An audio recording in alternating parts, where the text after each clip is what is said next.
Hello friends, இன்னைக்கு ரொம்பவே ஒரு ஹெல்தியான டேஸ்டியான வெயிட் லாஸ் ரெசிபி தான் பார்க்க போகிறோம்.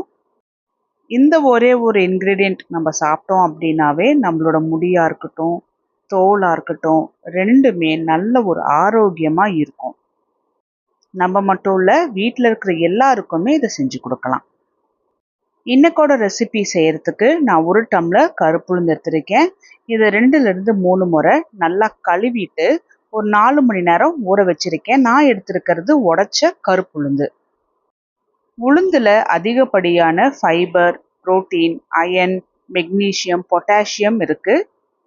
இது டைஜஷனுக்காக இருக்கட்டும், எலும்புகள் நல்லா ஸ்ட்ராங்காக இருக்கிறதுக்கு, நம்மளோட உடம்புல எனர்ஜி இன்க்ரீஸ் பண்ணுறதுக்கும் ரொம்பவே ஹெல்ப்ஃபுல்லாக இருக்கும். இந்த ஊறின உளுந்தை தண்ணியிலிருந்து வடித்து எடுத்து மிக்ஸி ஜாருக்கு ட்ரான்ஸ்ஃபர் பண்ணிவிட்டு கொஞ்சமாக தண்ணி சேர்த்திட்டு சின்ன துண்டு இஞ்சி, 1 பச்சை மிளகா, 2 வரமிளகா, ஸோ காரத்துக்கு ஏற்ற மாதிரி நீங்கள் மிளகாவை அட்ஜஸ்ட் பண்ணிக்கலாம். 1/4 டீஸ்பூன் ஜீரகம், 1/4 டீஸ்பூன் குருமிளகு உடம்புக்கு ரொம்ப நல்லது.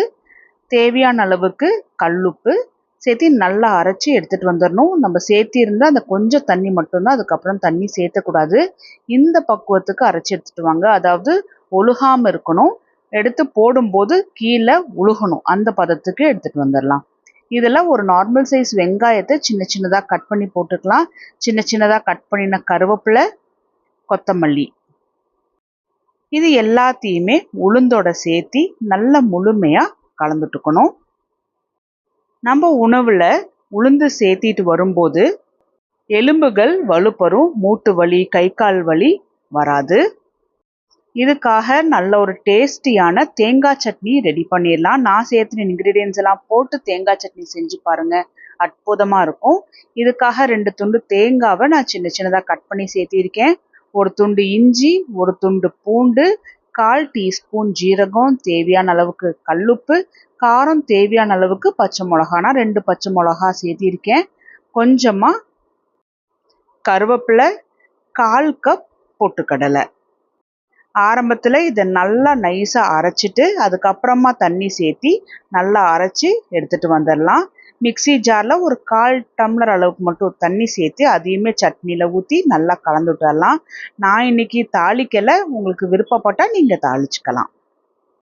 தோசை தவா கொஞ்சமாக சூடான உடனே ஒரு புளிக்கரண்டி அளவுக்கு மட்டும் உளுந்து மாவு எடுத்து போட்டுட்டு கையை நல்லா ஈரம் பண்ணிக்கிட்டு கையை வச்சு நல்லா நைஸாக இது போல் தட்டி விடுங்க. தட்டி விடும்போது மிதமான சூட்டில் தீயை வச்சுக்கோங்க, அப்போ தான் சூடு படாமல் இருக்கும். முடிஞ்ச அளவுக்கு நைஸாக தட்டி விட்டால் போதும். இதில் நல்லெண்ணெய் சேர்த்திக்கிட்டோம் அப்படின்னா நல்ல டேஸ்டியாகவும் இருக்கும், ஹெல்த்தியாகவும் இருக்கும்.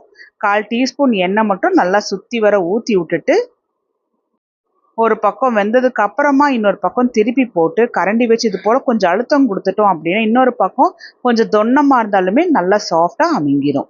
இன்னொரு பக்கமும் நல்லா வெந்ததுக்கு அப்புறமா எடுத்துட வேண்டியதா. மீடியம் டு ஹை ஃப்ளேமில் வச்சு இது போல் சுட்டு எடுத்துக்கலாம். ஒரு வேளைக்கு இது போல் 2 உளுந்து அடை நம்ம சாப்பிட்டா கூட ஸ்டொமக் ரொம்ப ஃபில்லிங்காக இருக்கும், ரொம்ப நேரம் பசி எடுக்காமலும் இருக்கும். இதை ரெடி பண்ணி வச்சிருக்கிற தேங்காய் சட்னியோட சாப்பிட்றலாம். இது வெயிட் லாஸ் பண்ணுறவங்களுக்கு, வெயிட் மேனேஜ் பண்ணுறவங்களுக்கு, நல்ல ஹெல்த்தியாக சாப்பிடணும் அப்படின்னு நினைக்கிறவங்களுக்கு, சுகர் இருக்கிறவங்களுக்கு எல்லாத்துக்குமே ரொம்ப டேஸ்டியான பிரேக்ஃபாஸ்ட் இல்லை டின்னர் ரெசிபியாக இருக்கும். எப்போவும் ஒரே மாதிரியாக சாப்பிட்டு போர் அடிச்சிருச்சு அப்படின்னா இது போல் கொஞ்சம் வித்தியாசமாக ட்ரை பண்ணி பார்க்கலாம்.